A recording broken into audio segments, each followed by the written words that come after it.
Très ravi de vous retrouver pour cette nouvelle édition. Madame, Monsieur, bonsoir. Voici les titres de ce journal. À la une, la dernière étape avant le plus grand rendez-vous sportif du continent. Le tirage au sort des équipes pour la 35e édition de la Coupe d'Afrique des Nations s'est déroulé au théâtre Mohamed V de Rabat, la capitale marocaine. Les précisions dans quelques instants. Dans l'actualité aussi, un vibrant appel des femmes de tout le continent africain à la suppression des obstacles systémiques qui entravent le progrès des femmes. Cela se passe à Johannesburg, la capitale sud-africaine, à l'occasion de la 3e conférence des femmes en dialogue. Enfin, des tirs d'artillerie lourde ont retenti ce jour dans le centre de Goma, à l'est de la RDC. À Mayotte, c'est la reprise des classes après le passage du cyclone Chido et des ministres des Affaires étrangères de l'Union européenne sont réunis pour des discussions sur l'assouplissement des sanctions contre la Syrie. C'est la dernière étape avant le plus grand rendez-vous sportif du continent. Les 24 équipes participent à la CAN sont désormais fixés sur les différents adversaires à affronter pour se faire une place tout au moins en quart de finale. Ce qu'il y a à retenir, c'est que les Guépards du Bénin vont affronter le Sénégal, le Botswana et la République démocratique du Congo. Nous y reviendrons dans nos prochaines éditions, mais nous avons avec nous en ligne le sélectionneur de l'équipe nationale, Gernot Rohr. Bonsoir. Bonsoir. Alors, vous êtes avec nous après ce tirage au sort qui a été effectué à Rabat au Maroc. Faut-il dire que le Bénin a toutes les chances avec lui en se retrouvant dans ce groupe? Quelle analyse faites-vous de la situation? Oui, c'est un tirage au sort comme on s'y attendait, avec une tête de chapeau, c'est-à-dire le Sénégal qui est le favori de ce groupe. On a le RDC, le Congo République qui est notre premier adversaire et qui est également une équipe très forte. Elle a été en quart de finale à la dernière CAN. Et puis il y a le Botswana que nous devons battre pour avoir une chance de se qualifier au deuxième tour. Le Botswana qui est aussi une équipe redoutable, mais je pense qu'on a les moyens de les vaincre. C'est un tirage qui n'est pas facile, mais c'est jouable. Il faut surtout bien se préparer. Et on aura tous ces matchs de qualification de la Coupe du Monde dès le mois de mars qui nous permettront de bien nous préparer à ce grand tournoi, cette grande fête du football africain. Alors, vous parlez de préparation. Est-ce que vous avez déjà un plan qui vous trotte à l'esprit pour une réussite des Guépards? Je suis avec la télévision béninoise, monsieur. Ouais, il faut se présenter d'abord. D'accord. OK. On est au niveau de la sécurité ici au Maroc très surveillé. Et donc, voilà, vous vivez en direct un rappel à l'ordre, parce que je ne dois pas filmer ici. On me dit forbidden to film here, that's why. But welcome, you are la at your télévision béninoise. Ah, en ok, direct. ok. En direct. Okay. Vous êtes chez vous, vous êtes chez vous. Merci Bienvenue. beaucoup, monsieur. Les endroits comme ça. Alors, Voilà, Gernot, pour relancer la question, est-ce que vous avez déjà un plan de préparation pour une réussite des Guépards à cette compétition? On y croit et on espère pouvoir retrouver notre public béninois bientôt. Peut-être pour des matchs amicaux au mois de juin. On a un programme de préparation qui est très important, très sérieux. Et on va, dès la semaine prochaine, voir avec nos joueurs comment on peut faire pour être vraiment au top à ce rendez-vous du football africain. Merci beaucoup pour ces impressions à chaud, Gernot Rohr. Il faut rappeler que Gernot Rohr nous répondait depuis Rabat, la capitale marocaine, plus précisément devant l'entrée du théâtre Mohamed V où s'est déroulé le tirage au sort. Autre rendez-vous, tout aussi important pour le continent et plus particulièrement le genre africain, c'est la 3e édition de la conférence Femmes africaines en dialogue. Vous allez le voir, plus de 1000 femmes venues de 55 pays d'Afrique sont réunies pour 5 jours de travaux autour du thème « Le pouvoir et la voix des femmes en tant qu'agents du changement ». À Johannesburg, nos envoyés spéciaux Alexandra Djotan et Bénédicte Bossou nous relatent la première journée de travail déroulée ce lundi. Johannesburg, le temps d'un forum devient à compter de ce lundi et ceci pendant 5 jours, une plateforme de dialogue pour l'émergence d'une voix unie des femmes africaines sur les questions continentales. On ne les présente plus. Ces dignes représentantes du Bénin, facilement identifiables, aux effigies des Amazones du Dahomey. Elles partagent la même navette avec leurs sœurs de la Côte d'Ivoire et du Burkina Faso sur le trajet menant de l'aéroport au lieu de l'activité. 1000 femmes du continent vivant en zone rurale et urbaine sont invitées dans le cadre de ce forum en Afrique du Sud. Ce pays de l'Afrique australe qui doit son surnom de nation arc-en-ciel à la diversité des peuples qu'il abrite. Et en prélude à l'ouverture officielle de cette conférence dite des femmes en dialogue, les femmes de la région Afrique de l'Ouest ont accordé leur violon sur une ligne de défense des idées. C'est au cours d'une rencontre initiée par la coordonnatrice régionale Maïmouna Cabran Ouattara. Les précisions toujours avec nos envoyés spéciaux sur place. Partager les expériences, partager les bonnes pratiques, acquérir des outils nécessaires justement pour que ces femmes-là, qui sont des actrices de paix, de justice, de cohésion sociale et de développement durable dans nos différentes communautés, puissent avoir des impacts positifs. Ainsi se déclinent les objectifs clés du forum AFWID. African Women in Dialogue.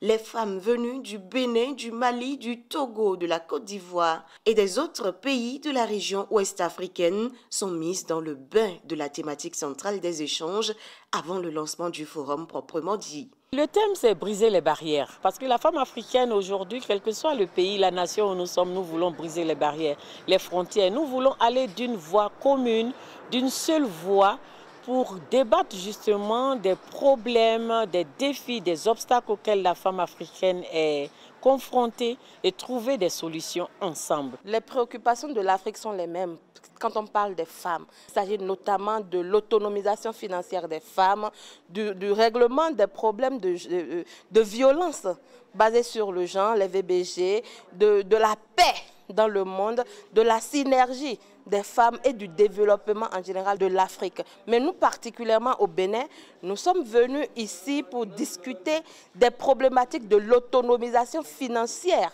des femmes.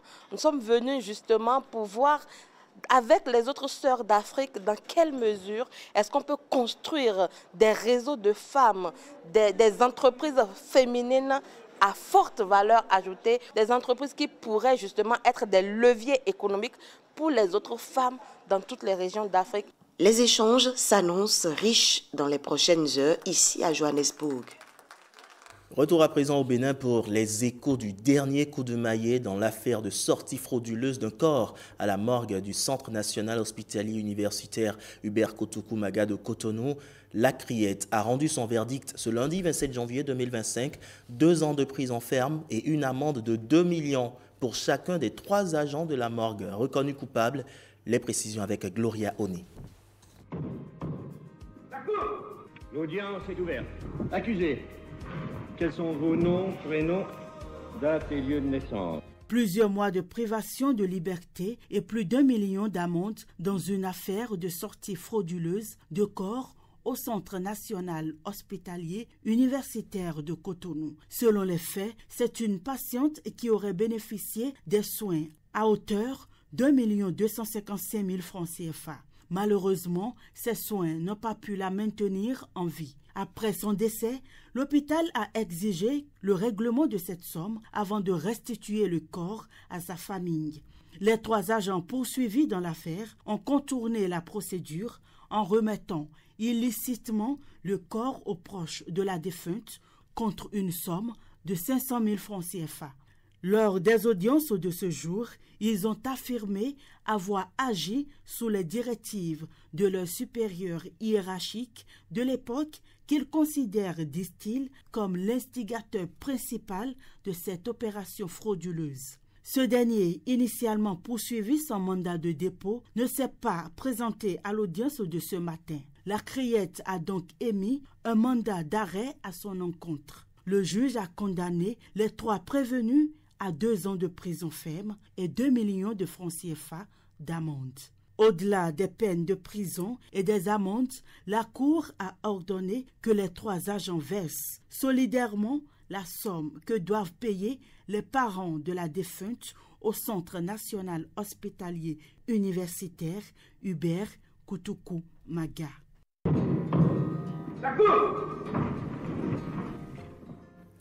Et pourrait-on en arriver à une condamnation pour acte d'incivisme sur la place de l'Amazone? On est tenté de répondre oui au regard de rumeurs qui circulent depuis quelques jours autour d'une éventuelle interdiction d'accès à ce véritable cœur battant de la ville. Qu'en est-il réellement? Élément d'éclairage dans ce reportage de Gloria Oni.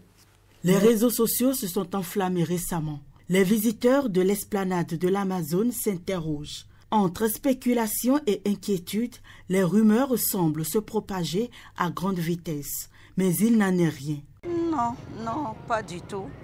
Et moi, je passais. Et puis, comme j'ai l'habitude de passer pour aller chez moi, au retour, je me suis dit, je peux me faire une belle photo. Et depuis que je suis ici, des gens sont en train de faire des photos par-ci, par-là. Je n'ai jamais vu à l'instant T quelqu'un renvoyer qui que ce soit. Tout comme cette dame, Moumouni Emas, visiteur togolais, prennent du bon temps ici sur l'esplanade de l'Amazone. Je suis venu visiter un peu la ville. C'est mouvementé quoi. Tout le monde est tranquille, tout le monde s'engage de son côté. On viendra les week-ends, passer les week-ends. Aucun souci, quand on était arrivé, juste on a garé nos voitures de l'autre côté et puis on a eu accès facilement à ce lieu. Donc, et puis on est ici en train de faire des photos, des vidéos et puis se réjouir avec la famille. C'est ma première fois d'être ici. J'avais un ami qui avait visité ici, je pense 2 semaines il y a de cela. C'est lui qui m'en a parlé de ce lieu, donc j'ai décidé de venir ici avec la famille aussi pour visiter. Un communiqué en date du 22 janvier 2025 émanant de l'Agence de développement des arts et de la culture ADAC rappelle à toutes les personnes et structures désireuses d'organiser des événements ou des manifestations sur l'esplanade de l'Amazone que l'occupation de cet espace est à titre gracieux mais soumise à une autorisation délivrée par l'ADAC. Ce lieu est bien plus qu'un simple espace public. C'est un symbole, une mémoire vivante. Un lieu où se croisent génération et culture. L'esplanade de l'Amazone reste ouverte et accessible à tout visiteur. Voilà donc qui est plus clair. En a-t-on fini avec l'ouverture des marchés modernes au Bénin? La réponse est non. Tenez, pour cette année 2025, l'ouverture d'autres nouveaux marchés est à l'agenda de l'ANAGEM, l'Agence nationale de gestion des marchés. Et vous allez le voir, cela ne va sans doute plus tarder. À l'issue d'une rencontre avec les hommes des médias ce lundi au siège de l'ANAGEM à Cotonou, la directrice dévoile ses prévisions pour 2025 après un point sur les marchés ouverts en 2024. Igor Ayosso, Arnaud Adadja. L'année 2024 est passée et 2025 commence sous de bons auspices à l'Agence nationale de gestion des marchés ANAGEM. C'est donc à juste titre que ces hommes des médias sont là en vue de recueillir des points. À l'entame, permettez-moi de présenter tous mes meilleurs vœux à toute la population béninoise, en l'occurrence à toutes mes marchandes et à tous mes marchands de tous les marchés de Cotonou ouverts et en attente d'ouverture. En fin décembre 2024, nous avons réussi avec l'effort de chacun de nous, de la population et des marchands, à ouvrir au total 14 marchés sur toute l'étendue du territoire national. Passé ce bilan, marchands et usagers attendent certainement des projections pour l'année en cours. Au début de cette année, nous avons fait nos planifications. Sur le nombre de marchés ouverts, nous allons débuter avec les marchés de détail. Nous avons encore à notre actif 7 marchés de détail que nous allons ouvrir. Il s'agit essentiellement du marché de Aglar-Lazouto, encore appelé marché Sainte-Trinité, parce que c'est contigu à une église. Nous avons le marché de Rundro à Abomey. Nous avons le marché de Kokokodji. Nous avons le marché de PK3, nous avons le marché de Wando. Sans oublier les marchés de Djougou et de Parakou. Pour rappel, 35 marchés sont en attente de lancement, dont les marchés de Gros d'Akasato et celui du pôle commercial du stade général Mathieu Kérékou. Plus de 500 artistes et plus de 1000 professionnels de l'industrie musicale africaine, du Moyen-Orient et du monde réunis sur une seule scène. C'était en novembre dernier au Maroc pour le festival Visa for Music. L'édition 2024 ne s'est pas déroulée sans le Bénin. Le groupe Assia Brass Bénin y a fait découvrir la culture béninoise. De retour de ce rendez-vous culturel, quelques membres de ce groupe livrent ici un pan de leur expérience vécue en terre maghrébine. Ils sont au micro de Génial Afouda Monsiagboka et Wenceslas Aronyman. Visa for Music, c'est le plus grand marché des artistes du Moyen-Orient. Je parle du Maroc, des pays maghrébins. Donc on a été là, présenter notre répertoire et parler du Bénin, de tout ce qui concerne le Bénin et la culture béninoise. Nous avons pris leur musique qu'on a fait avec nos instruments traditionnels et avec nos cuivres, on a pu sortir quelque chose de très bien. Nous avons gagné des dates pour d'autres festivals et nous avons gagné aussi en visibilité surtout. Le Visa for Music qui est un grand marché, un marché incontournable. Et cet événement, c'est né depuis 2014. C'est un festival tremplin, comme on le dit dans notre jargon. C'est que l'organisation invite les acteurs, les acheteurs de spectacles et offre un plateau aux artistes pour que le show business soit déployé. Comme on a décidé, acteurs culturels béninois, de travailler tous ensemble, donc d'une manière ou d'une autre, le bureau va les accompagner aussi. On va tous les accompagner avec M. Aristide Agondanon et tous les acteurs culturels qui existent parce que notre objectif aujourd'hui, ce n'est plus de travailler dans des couloirs séparés, c'est de travailler ensemble pour valoriser la musique béninoise.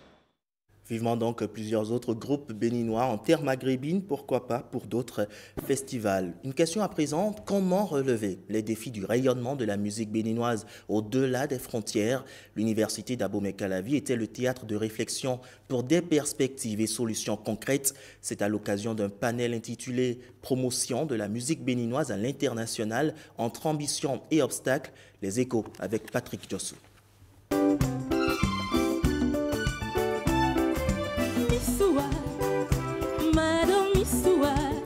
Missoua, de l'ivoirienne Monique Seka, très bien interprétée ici par Sinel, une si nette et si belle voix béninoise. Une question, la vedette ivoirienne peut-elle, elle, interpréter une de nos vedettes béninoises? Et d'autres questions viennent à l'esprit. Au Canada, aux États-Unis, en France, est-ce qu'on propose spontanément du chien système, du toba dans le métro? Est-ce que vous voyez qu'on propose spontanément notre richesse musicale? Question pour des champions. Réponse avec des pions. Le Bénin n'a pas pu adopter un style musical propre à lui. Quand quelqu'un modernise une musique traditionnelle, on le laisse seul. Quand Didier Billet avait sorti Zouglou en 1990, tous les jeunes artistes ivoiriens s'étaient mis dans le Zouglou et ça a porté. Il y a beaucoup de rythmes qui naissent mais qui restent cycliques, qui durent un moment mais qui disparaissent. Par le passé, il y a eu le Jack System, on n'a pas accompagné le mouvement. Il y a eu le Soyoyo de Robinson Sipa, on n'a pas accompagné. Nous sommes avec Adja Piano, on ne sait pas si d'ici à là on va fermer cette page. Au-delà des interventions des uns et des autres, il y a également la nécessité d'inviter nos créateurs à être assez créatifs. De belles créations mélodiques pour de belles récréations mélodieuses. Le défi est lancé pour une plus belle promotion de la musique béninoise à l'international. Entre ambition et obstacles, c'est le couloir emprunté par ce panel porté par les étudiants en Master 2024-2025 de l'Institut de l'information et de la communication.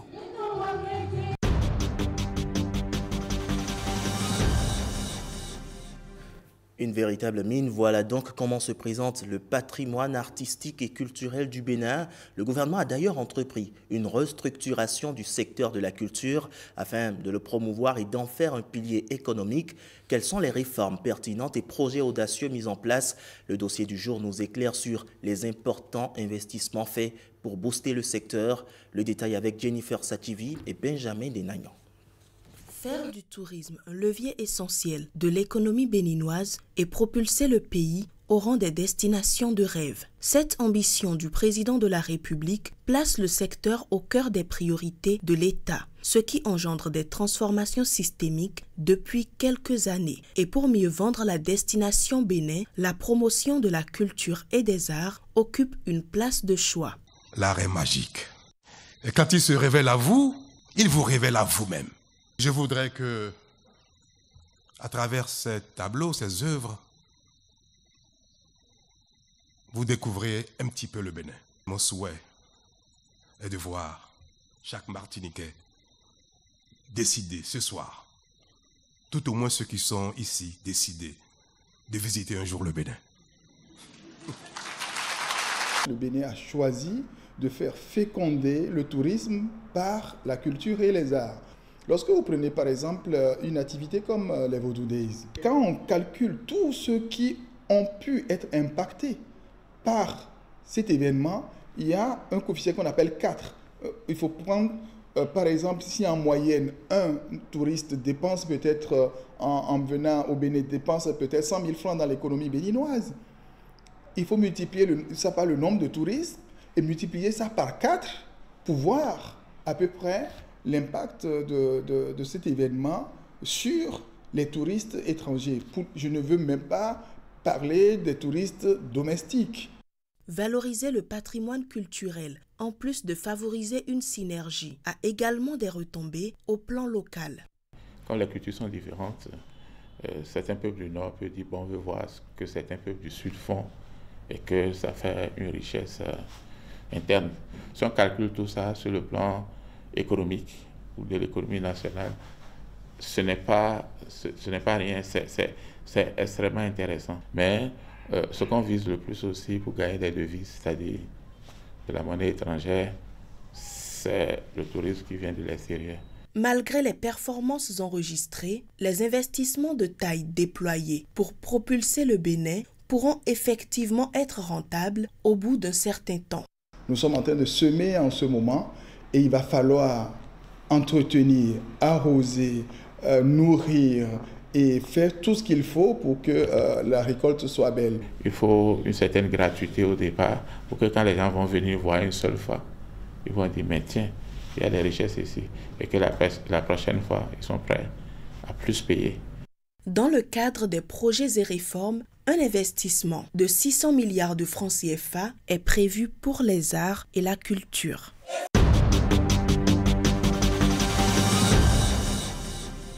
Mettons à présent le cap sur le département du Zou. Les descendants du roi Béhanzin ont célébré ce week-end leur fête identitaire en mémoire de la rencontre de Goro entre le roi Béhanzin et le général Alfred Amédée Dodds. Un tête-à-tête initié, si vous vous en souvenez, le 25 janvier 1894, après 14 mois de combats intenses livrés contre l'armée coloniale pour défendre le royaume de Dahomey. 131 ans après, membres de lignée, historiens, enseignants et chercheurs se sont retrouvés au palais de Djimin pour honorer la mémoire et la bravoure de Dada Béhanzi, témoin de l'événement Pierrette Adan-Yossi.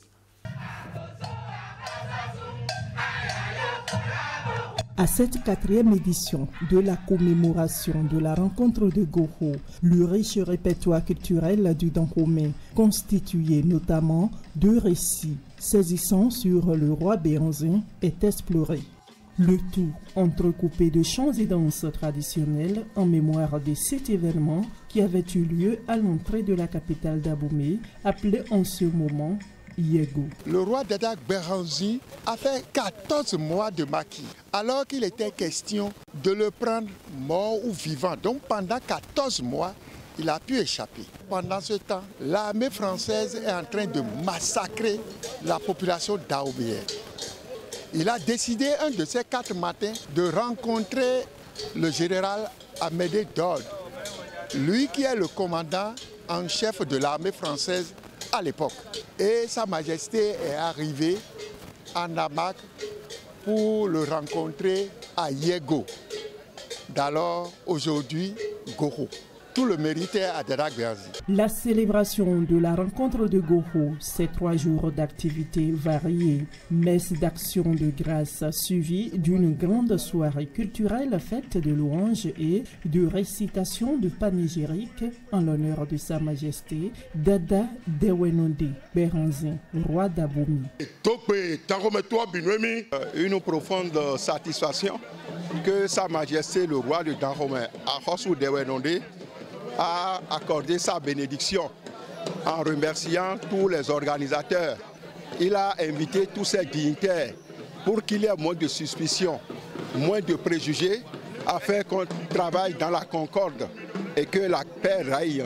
Remercier le chef de l'État, la gratitude à son endroit pour tout ce qu'il fait pour le Dahomey, notamment à travers le programme culturel.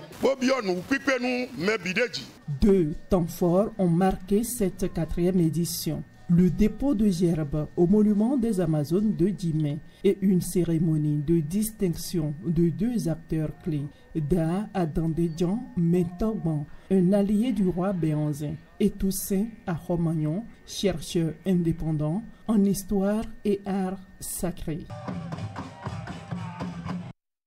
Et d'une représentation artistique et culturelle à une autre, voyons à présent cette diversité de représentations artistiques et culturelles de la Chine et du Bénin sur scène samedi dernier à Cotonou, un festival qui lance officiellement le Nouvel An chinois. L'année est placée sous le signe du serpent. Les précisions avec William Aguiar. Des tableaux artistiques de la chorégraphie d'art martial chinois, soigneusement orchestrés et exécutés par des Béninois et des Chinois devant un public visiblement conquis par la richesse et la diversité de la culture chinoise. La Chine célèbre au Bénin son nouvel an placé cette année sous le signe du serpent. En Chine, le serpent est synonyme de vigueur, de sagesse et de souplesse. Au Bénin, le python est vénéré depuis l'Antiquité. La similitude des traditions, le rapprochement de la culture et de nos cœurs resteront une source inépuisable de force pour le développement des relations entre les 2 pays et le renforcement de l'amitié entre les peuples. La Chine et le Bénin, 2 pays amis depuis plusieurs décennies. Au nom de cette amitié, ils s'engagent à davantage promouvoir la coopération culturelle. Il me plaît de rappeler ici l'excellence de la coopération entre le Bénin et la Chine, une coopération qui ne cesse de se renforcer et de se diversifier. Dans le domaine culturel en particulier, ne cesse de franchir ensemble des étapes décisives et significatives avec des projets communs.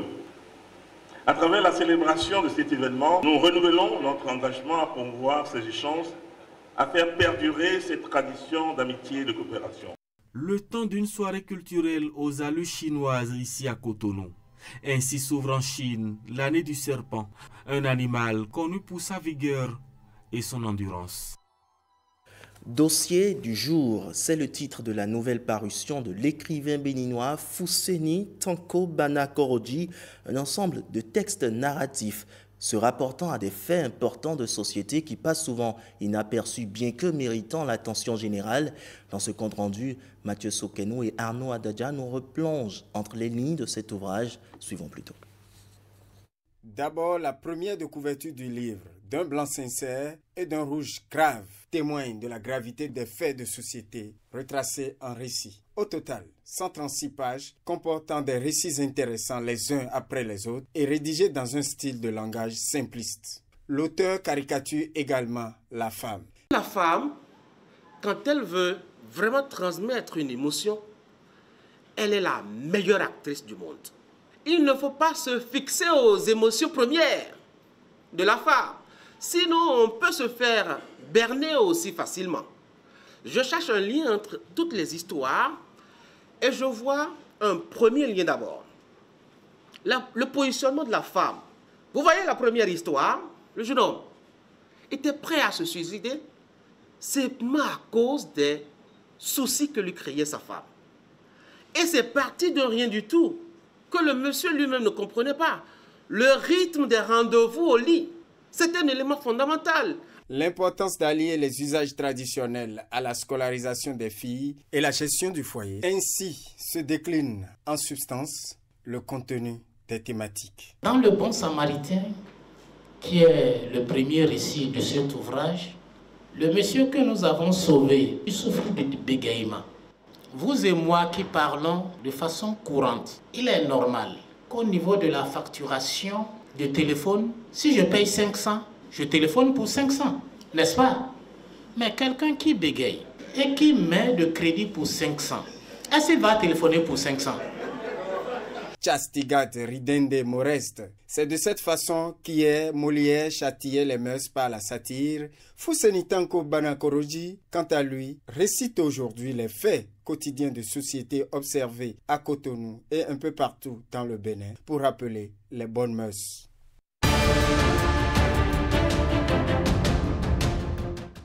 Place à présent autour de l'actualité hors de nos frontières, marquée sur le continent par des tirs d'artillerie lourde qui ont retenti dans le centre de Goma, à l'est de la République démocratique du Congo. Les précisions avec Amandine Niamboso. Des tirs d'artillerie lourde ont retenti ce lundi dans le centre de Goma, la grande ville de l'Est de la République démocratique du Congo. Aux manettes, des troupes rwandaises et les combattants du groupe M23. Plusieurs détonations ont été entendues et le chaos s'étend dans la ville depuis plusieurs jours. Face à la situation, le Kenya annonce un sommet de la communauté d'Afrique de l'Est dans les prochaines 48 heures. La rencontre se tiendra en présence des présidents congolais Félix Tshisekedi et rwandais Paul Kagame. La MONUSCO évacue son personnel non essentiel.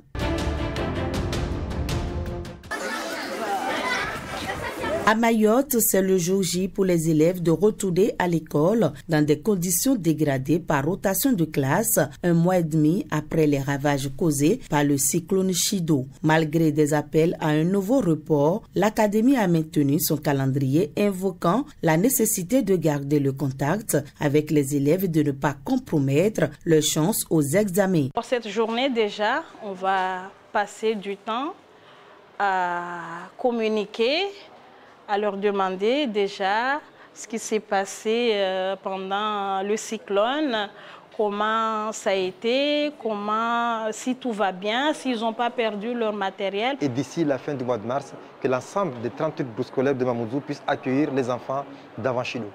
Des cellules d'écoute psychologique ont été mises en place et un service d'écoute téléphonique est accessible gratuitement 24 heures sur 24.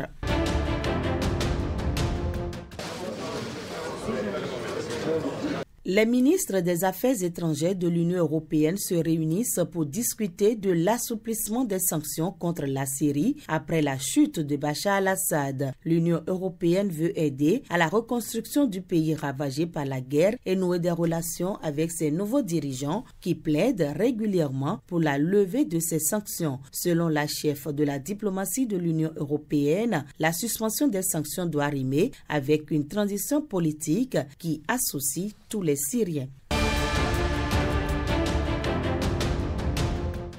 Voilà qui met un terme à ce journal. Merci de nous avoir suivis. Bonsoir chez vous.